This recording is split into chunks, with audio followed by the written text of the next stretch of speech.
அனைவருக்கும் வணக்கம். Daily 2 PYQ சீரீஸில் இன்றைக்கி டே 7. இன்றைக்கி 2 கொஷின் பார்ப்போம்.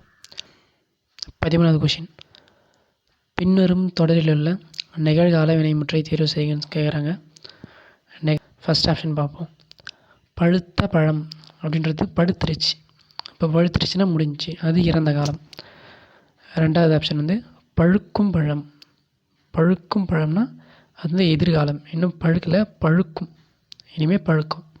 அப்போ பழுக்கும் அப்படின்றது எதிர்காலம்.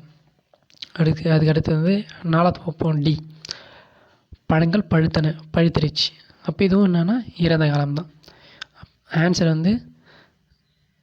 அடுத்து சி பார்ப்போம். சி என்ன சொல்கிறாங்க அப்படின்னா பழுக்கின்றது அப்படின்னு சொல்கிறாங்க. ஓகே, 3வது ஆப்ஷன் சி என்ன சொல்கிறாங்கன்னா பழுக்கின்றது.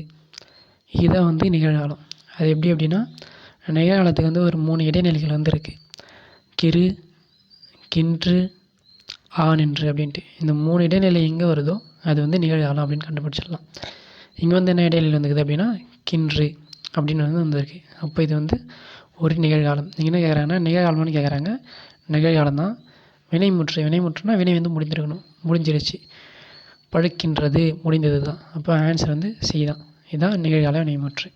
ஓகே, அடுத்த கொஷின் போவோம். இப்போ 14வது கொஷின், படி என்ற வேர்ச்சொல்லிலிருந்து வினை எச்சத்தை உருவாக்குக அப்படின்னு கேட்குறாங்க. படி அப்படின்றது ஒரு வேர்ச்சொல்னா கடலை சொல். நீ படி, நீ எழுது அப்படின்ற மாதிரி. அவங்க என்ன கேட்குறாங்கன்னா வினை எச்சம்னா வினை முடியாமல் இருக்கிறது தான் வினை எச்சம். ஓகே, ஆப்ஷன் பார்ப்போம்.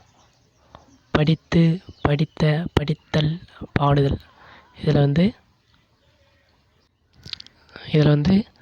பி படித்தல், டி பாடுதல். இது வினை முடிஞ்சிச்சு ரெண்டுமே. அப்போ இது கிடையாது. வினை எச்சம்னா வினை முடிய கிடையாது. இந்த 2 மட்டும் தான் இன்னும் வினை முடியாமல் இருக்குது. அப்போ இதில் எது வினை எச்சம், எது பெயர் எச்சம் அப்படின்னு கண்டுபிடிக்கணும். அப்போ தான் நம்ம ஆன்சர் கண்டுபிடிக்க முடியும். ஓகே, இது பாருங்கள். படித்து வந்தான். இங்கே வந்தான் அப்படின்றது என்னென்னா ஒரு வினை. படித்த பையன், பையன்றது ஒரு பெயர். அதுக்கு முன்னாடி இதுதான் எச்சம். அப்போ எது கண்டுபிடிச்சலாம், எது பெயர் எச்சம், எது வினை எச்சம். இது பெயர் எச்சம் படித்து அப்படின்றது. இது வினை எச்சம் படித்து அப்படின்றது. அப்போ ஆன்சர் படித்து தான், ஆப்ஷன் ஏ. ஓகே, நன்றி. அடுத்த வீடியோவில் சந்திப்போம்.